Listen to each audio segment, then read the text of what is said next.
Kamarga yagona pretendentdan uzoq kutilgan video. Assalomu alaykum barchaga.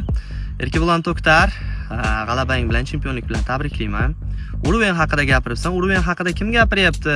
Qariya alkash Farani yutgan odammi yoki navaralariga ertaga o'qib berayotgan Kamilni yutgan odammi? O'zi aslida 4-raundga yaqin Kamilni yutding, sendan gabariti 2-3 barobar kichkina odammi? Menimcha bu narsa sen uchun mag'lubiyat.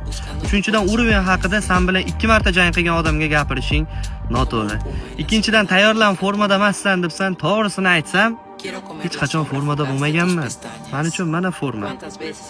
Uchinchidan, to'g'ri jang qachon bo'lishini sen belgilaysan. Chestga tegishni boshlabsan.